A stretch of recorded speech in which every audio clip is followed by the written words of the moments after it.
بسم الله الرحمن الرحيم الحمد لله رب العالمين وصلى الله وسلم وبارك على عبده ورسوله الأمين نبينا محمد وعلى آله وصحبه أجمعين. السلام عليكم ورحمة الله وبركاته.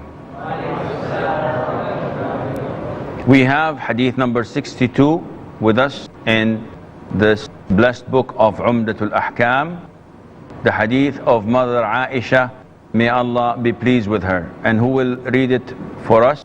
Yes, brother. Narrated Aisha radiallahu anha, the Prophet was never more regular and strict in offering any nawafil than 2 rakah sunan of the Fajr prayer.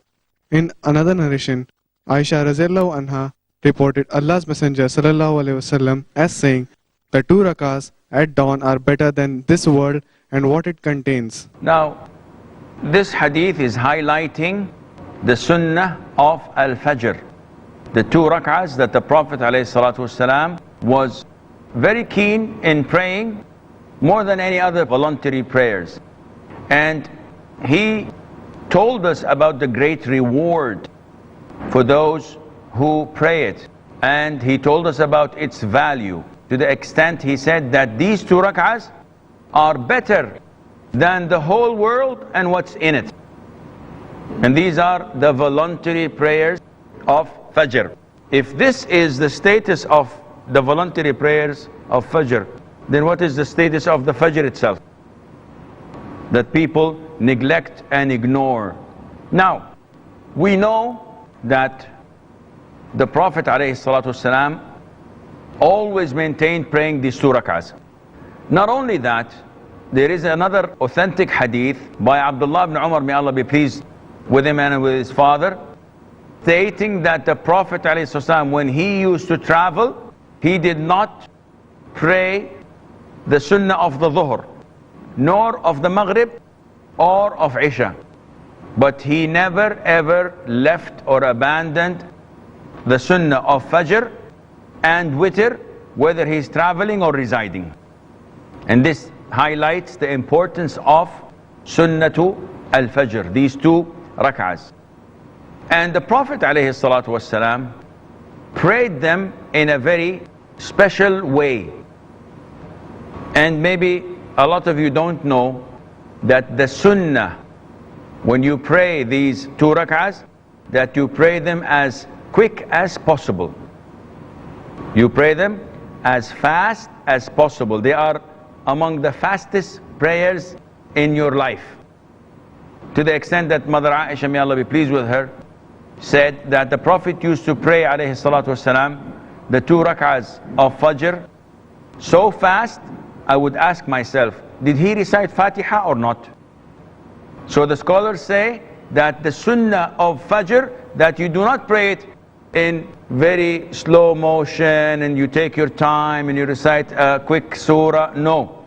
The Prophet's sunnah to pray in the first rak'ah, Fatiha and Qul Ya al-Kafirun. Second rak'ah, al-Fatiha and Qul Huwallahu Ahad. But you don't take your time, you read it very quickly. Part of following the sunnah. I'm not reading it quickly to get it over with. Well, actually I am. But it is what the Prophet used to do, so I'm following his sunnah. We move on to the chapter that deals with adhan. And the Prophet ﷺ highlighted the fact that those who call for the adhan will come on the day of judgment with the longest necks. One would say, yani they will come as a giraffe, for example. No. In Arabic language, when we say that he is one with a long neck, means that he is the one with pride and with honor and with generosity. So they will be identified on the day of judgment to be among those who used to call for the adhan. And the Prophet ﷺ highlighted its importance when he said, as in the Sahih hadith, had the people known the reward in the first row and in the call for the adhan, they would have fought to get this. And they would not find, except to draw lots, they would draw lots just to know who will call the adhan. Nowadays, people in the first row, you come to the masjid, Everybody's sitting behind, the first row is empty. Why? I have backache, I have to put my back on a pillar. I want to sit near the exit. I want to do this. Nobody fights for the first row. And the adhan, you go to the masjid, it's already has been called for the adhan of dhuhr. And you find 10 or 20 people in the masjid. Assalamu alaikum, has anyone called for the adhan? No, no, no. Okay, anybody please call for the adhan? No, no, you go ahead. Why? I don't know it very well. I don't keep it by heart. I'm shy. I get embarrassed. Subhanallah, if American Idol or X Factor calls them to come and participate, they will be the first. We will write songs, we will dance, we will make the adhan. No, I'm ashamed, I'm embarrassed, I don't know. Subhanallah. Why is it when it comes to Islam, we're always at the back row, and when it comes to dunya, and when it comes to following shaitan, mashallah, we're up front? We have a problem. So the chapter of adhan is a very important chapter. What is the ruling of the adhan? Is it sunnah? Is it fard? Is it wajib? Scholars have different opinions, and they say it is fard kifaya. It is collateral obligation, meaning that if some of us do it, the others are not sinful. But if they all neglect it and don't do it, they are all sinful. And this is why the Prophet ﷺ, before attacking a village, he would wait until the time for Fajr. If he hears the adhan, he knows that they are Muslims and he leaves them. And not only that, the scholars say that if we are in a Muslim country or in a city that are Muslim and they have mosques and masjids and they call the adhan, and I would like to pray in a prayer hall, is it a must for me to give adhan? No. As long as the people, they did the adhan and we know that the time has entered, it's not mandatory for me to give the adhan. But if I'm in a country that there are no Muslims at all, then it becomes mandatory for me to give the adhan, so that I would be exempted from the sin of not giving it. Another question: what is more valuable and important, to lead the prayer or to give adhan? Whoever says to lead the prayer, raise your hands. 1. Okay, about 10. Who says the adhan is more important, raise your hands. 1, 2 only. And the rest are undecided. لا علم لنا, لا أدري, I don't know. That's good, that's good. It's an issue of dispute among scholars. Some say the best role is to lead the prayer. Why? Because it is the role of the Prophet ﷺ, Abu Bakr, Umar, Uthman and Ali. So Allah would not choose for them except the very best. Other scholars say no, the role of the muazzin is greater than the role of the imam. And why? They said because all the hadiths highlight the importance of the adhan, but we don't have any hadiths encouraging people to lead the prayer, right?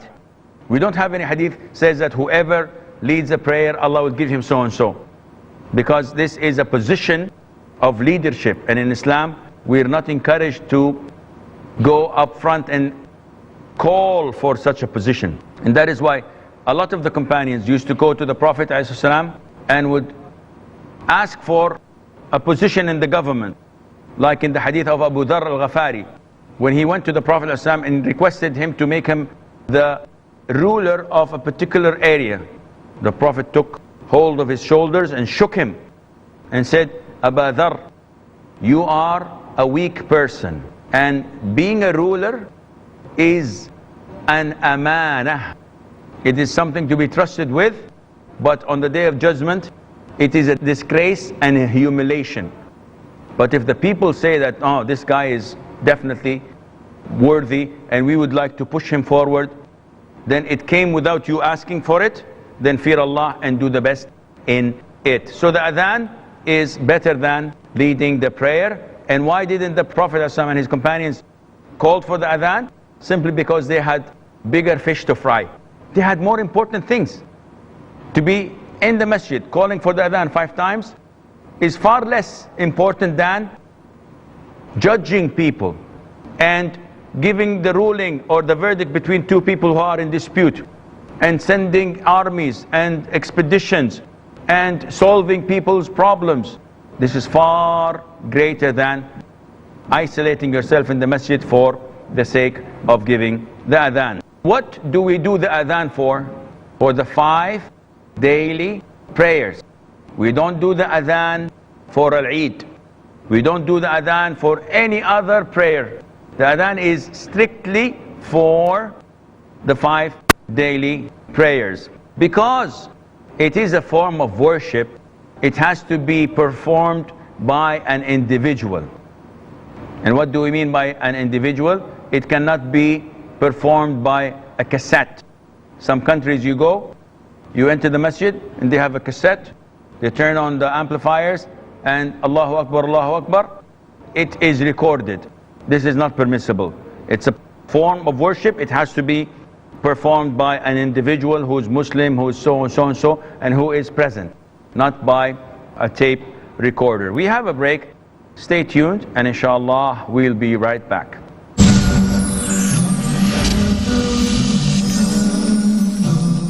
Assalamu alaikum and welcome back. What is the origin of the adhan? Where did it come from? Is it in the Quran? No. Is it from the Sunnah? Yes. It has to be from the Sunnah. It can't be from anywhere else. And the origin of the adhan was that the Prophet ﷺ was discussing with his companions how to call for prayer. So some of them said, let's take a bell like the Christians, and some say, let's take a horn like the Jews. And they did not reach a conclusion. So one of the companions named Abdullah ibn Zayd went and saw a vision. And he saw in his vision that he was going to the market to buy a bell, and he saw a man telling him, what are you going to do? And he told him that I was going to buy a bell to call for the prayer. And he said, no, I'll show you something better. And he offered him the adhan. So when he woke up, he went to the Prophet ﷺ and he told him about the adhan. And the Prophet liked it. And Umar came and said, by Allah, I saw the same dream. Umar ibn Khattab. So Abdullah ibn Zayd wanted to give the adhan, to call for it, as he is the one who saw it. The Prophet ﷺ said, no, give it to Bilal because he has a nicer voice. So Bilal became the mu'adhin that we know of. Of course, we know that dreams are not a source of religion. But in this case, it was due to the presence of the Prophet ﷺ. So we don't engage and occupy ourselves with dreams. Nowadays, people are so fascinated with dreams, they make it the most important thing in their lives. Every day I get calls, hundreds of calls. Well, this is an exaggeration, tens of calls. Of people saying, Sheikh, I saw that this and that was happening to me. I woke up and I dreamt like so and so. And I keep telling them I do not have the ability to explain dreams or interpret dreams. And don't occupy yourself with it. If it's a good dream, it's a good omen, inshallah. Tell it only to those who are knowledgeable and able to interpret for you. If it's a bad dream, it's from shaitan. Spit 3 times on your left, providing your wife is not on your left. And seek Allah's refuge from the shaitan 3 times. This is what the Prophet said, and do not tell a soul about it, because it will not harm you. But if you tell people, it may harm you. So we do not put a lot of emphasis on dreams. Therefore, dreams are not something that we should hold on to and consider it to make it or break it. Dreams are dreams. They might be good omens, and they might be from what you tell yourself about or what shaitan whispers in your ears. And that is why a lot of the times our dreams are an interpretation of what we do in our daily lives. Now, what is the ruling on taking bells? It is forbidden for Muslims to take bells, not doorbell, not the bell of your bicycle, the bell that is like a glass with something dangling from it. This is the bell of the Christians, it is forbidden for Muslims to hang this on their rides or to have them as toys, etc. But if it is sort of notification that is hung on camels or on cows or on sheep so that we would identify where they're going and where they're traveling to, this is inshallah permissible. Now we have hadith number 63. So we'd like someone to read it for us. Narrated Anas radiallahu an, Bilal radiallahu an was ordered to repeat the wordings of the azan for prayers twice, that is in doubles, and to pronounce the wording of the iqama once, that is in singles. Sahih al-Bukhari. Okay, now Anas, may Allah be pleased with him, says that the Prophet ﷺ ordered Bilal to repeat the adhan in doubles and the iqama in singles. Now, first of all, we have to agree. How many sentences do we have in the adhan of Bilal? We have 15.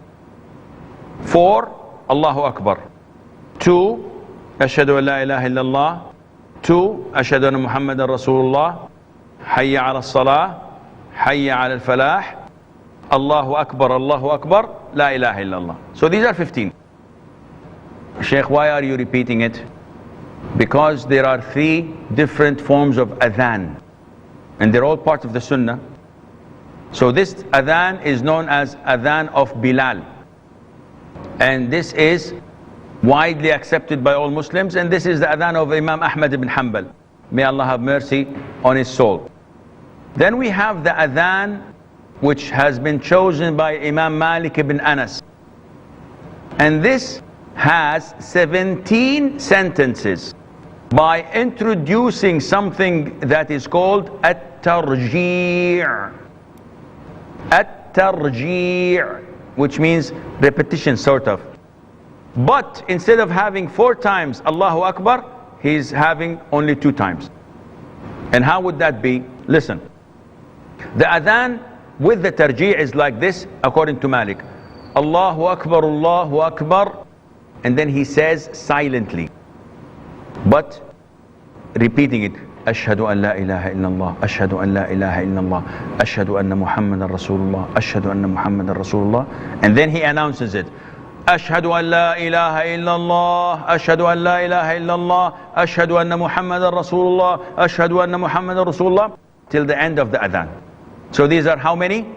17. We took 2 of Allahu Akbar and added 4 Ashhadu an la ilaha illallah, Ashhadu anna Muhammadan Rasulullah. The adhan of Al-Imam Al-Shafi'i is composed of 19 sentences. So it is exactly like Al-Imam Ahmad, which is the adhan of Bilal, but you add to that what is known as at-tarji'. And by the way, this is originally referred to Abu Mahdura. And who is Abu Mahdura? Abu Mahdura is one of the companions of the Prophet ﷺ, who used to give the adhan in Mecca. Abu Mahdura, his story is very funny.